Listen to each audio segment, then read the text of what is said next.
wafdi uu hogaaminayo gudoomiyaha gobolka Shabeellaha Dhexe Axmed Meere Makaraan ayaa gaaray tuulooyinkii dhawaalaha dagaalada ka socday ee la gubay Jameeca Misri iyo Baghdad iyo Kulmisyarow tuulooyinkaas tuulo u dhow ay gogol nabadeed u dhigeen labadii beelood ee ku wada dagaalamayay tuulada la gubay ee Jameeca Misri waxayna gogashaasi dhigeen tuulada la yiraahdo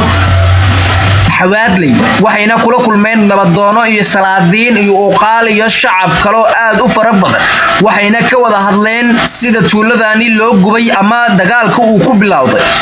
ugu horeen meesha waxa ka hadlay nabadoon ka tirsan beelaha meesha ku wada dagaalamayay ee ku sugnaa tuuladaasi Xabaadley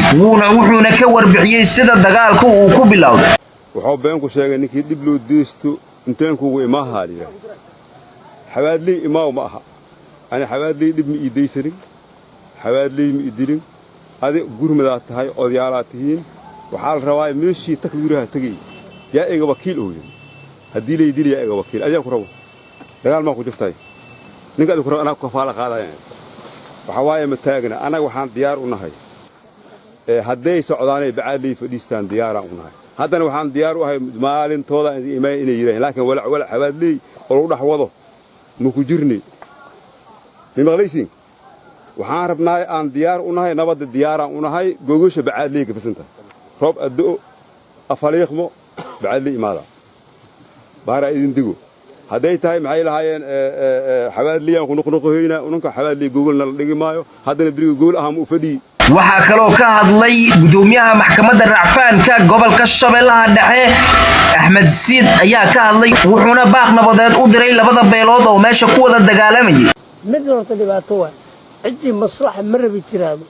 waxay ka horjeedaa ilaahay quraankiisa qolkiisa laga horyimaado waa ilaahay wuxuu leeyahay innamal mu'minuuna dadka mu'miniinta ah waa ikhwatun walaalo sidoo dadku waa walaalna shaydaan waa soo kala gali karaa waa soo dhax kala gali dhibaato waa ku iman kartaa walaalo mar haddii ninka ahlu tawxiid waa mu'min marka muxuu amray ilaahay subhanahu wa ta'ala fa aslihu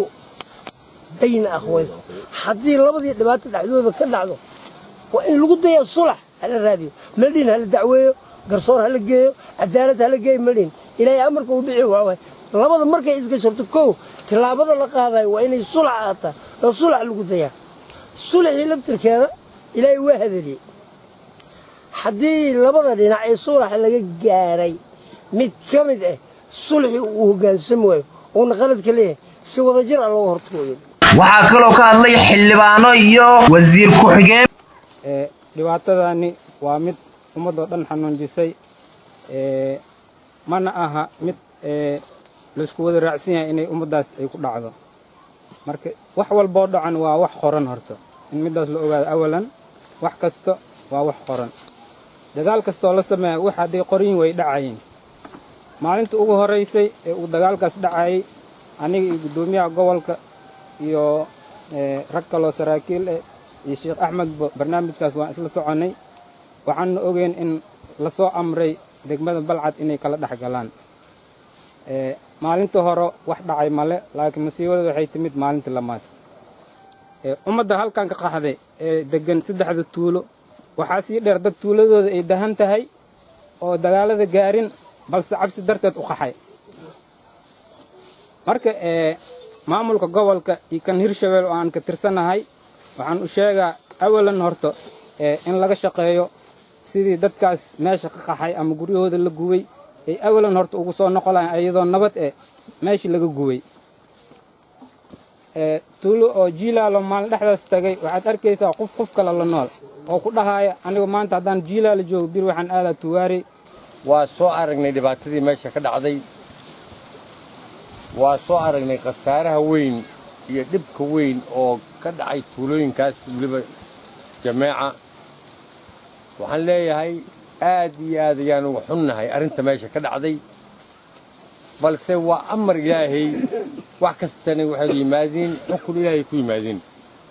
qofka iyadoon muxuu ahay amar ilaahay ayna ku imaan waxba iska yimid waa kulli wax sugayay in bulshadaas ay ka gubato hantidaas iyo guryahaas iyo waxa qalab ku soo aragnay dagaal dhacay dagaal waa dhici jiray waligiis laakiin hadda maxay yimid guryaha in la iska gubo بريجي أروح عن مقلي جري يعني شمرت مركل لبوبنا أقل يريس وستة أقل كله جباتي وعرض ولا رجال وفول حمر وعيب وفداحه قف وين أو جبا جوري أما حتى قفير لكن أنا هذه كرا تذكر دباتاس جيستي وادد وحمد جرده هذا وين يوحكوا ترجلا هرنوا العظيم ماهن ugu dambeyntii waxaa meesha ka hadlay gudoomiyaha gobolka Shabeellaha Dhexe Axmed Meera Makaraan wuxuuna hadalkiisa ku soo xiray waxaan aad iyo aad ugu xunnahay horta masiibada meeshan ka dhacday laakiin wax walba qadar Ilaahay waay Ilaahay qadarkiisa ku dhacay qof raale ka ah umaleyma inay maartay inta meesha joogtay inta maqan ay ku dhufto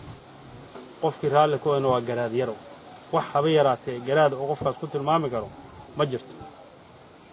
dagaal uu dhacaho bini'aadana leeyahay dagaal uu dhaca dhibaatana way dhacaysaa laakiin in maato iyo qof aan wax ku geysan iyo guri wax ku geysan dib loo geysto waa garaad yaro ku soo kortay Soomaalida sanadkaas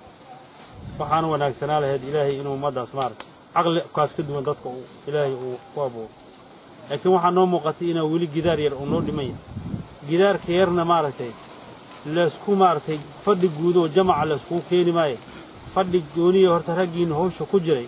inaad aragtiin qaraabadii meesha ay leeyihiin hanoo guli yimaadana loogu tago